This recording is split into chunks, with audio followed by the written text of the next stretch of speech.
4వ వార్డులో ఇంటింటికి తెలుగుదేశం అని మన అలాగే భవిష్యత్తు గ్యారంటీ ప్రోగ్రాం అంతా వివరిస్తా ఇక్కడ తెలుగుదేశం జనసేన పార్టీ నాయకులందరం ఇంటింటికి తిరుగుతా ఉన్నాం. ఇక్కడ చూస్తుంటే సమస్యలు చాలా దారుణంగా ఉన్నాయి. అసలు ఇంటి మీద ఇల్లు ఇల్లే ఉండటమే కాకుండా వెళ్తానికి సరైన రోడ్లు లేవు. ఎప్పుడో మా తెలుగుదేశం పార్టీ వేసిన సిమెంట్ రోడ్లు కొన్ని ఉన్నాయి, కొన్ని చోట్ల ఏమో అసలు ఏమీ లేదు. మురికి కాలువల మెయింటెనెన్స్ అయితే చాలా దారుణంగా ఉంది. ఇప్పుడే ఒక సెల్ఫీ తీశాను, దాంట్లో మీకు అందరు కూడా చూపిస్తాను. ఎంత దారుణంగా మురికి కాలువలు మెయింటైన్ చేస్తే అవి ఎక్కడికి వెళ్తాయి. అసలే గుడివాడ మురికి కాలువలు బాగా ఫేమస్. ఇలాంటివి కూడా యాడ్ అయిపోయి నీరు అనేది కదలట్లేదు. అసలు ఎంత దరిద్రంగా ఉందంటే ఇలాంటి ప్లేస్ ఒకటి గుడివాడలో ఉన్నందుకు చాలా సిగ్గుపడాల్సి వచ్చింది.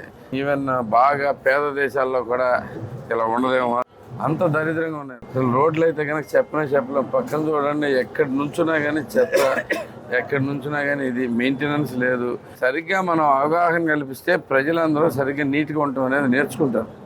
అసలు సమస్య లేదు. మనమే ఎక్కడ పడితే అక్కడ పాన్ పరాగులు గుట్కాలు తినేసి ఊసేస్తుంటే ప్రజలు ఏం నేర్చుకుంటారు? ఇలాంటి దరిద్రుల మన గుడివాడికి నాయకత్వం వహించేది.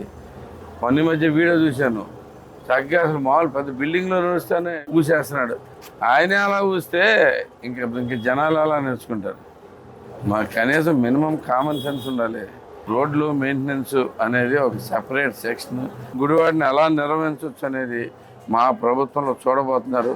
ఈ ప్రభుత్వంలో, కొత్త ప్రభుత్వంలో చక్కటి రోడ్లు, సరైన డ్రైనేజీలు, డస్ట్బిన్లు ఇవన్నీ ఏర్పాటు చేసి, డస్ట్బిన్ అనగానే చుట్టుపక్కల అత్యంత అపరిశుభ్రంగా ఉంటుంది. ఆ మెయింటెనెన్స్ అనేది సరిగ్గా ప్రజలకు అలవాటు చేయాలి.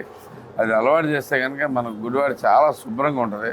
ఇలాంటివి కాకుండా ఇంకా రకరకాల ప్రాబ్లమ్స్. అసలు ఈ జనాలందరూ నిజం తెలుసుకుని ఈ దరిద్ర ప్రభుత్వాన్ని వదిలించుకుని మళ్ళీ మనం బాగుపడేట్టుగా తయారవుదామని చెప్పేసి రెడీ అవ్వండి. ఇంకొక 2 నెలల్లో మనకు అవకాశం వస్తుంది.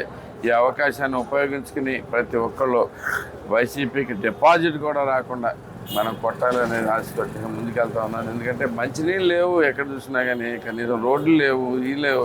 ఇవన్నీ మినిమం కావాల్సినవి. కనీసం దాని మీద అవగాహన కూడా లేని మనిషి మనకు ప్రాతినిధ్యం వహిస్తుంటే ఇలాంటివి కావాలి, జనాలకు అవసరం ఉందనేది తెలుసుకునే అవకాశం కూడా లేని మనిషి మనకు ప్రాతినిధ్యం వహిస్తుంటే మనం ఎప్పుడు బాగుపడతాం. ఇదంతా ప్రజలందరూ తెలుసుకోండి. మనం అందరం బాగుపడతాం. ఈసారి తప్పకుండా అత్యంత గొప్ప విజయం సాధిస్తామని చెప్పి తెలుగుదేశం తరఫున మీకు అందరికీ తెలియజేస్తా ఉన్నాను. జై తెలుగుదేశం, జై జనసేన.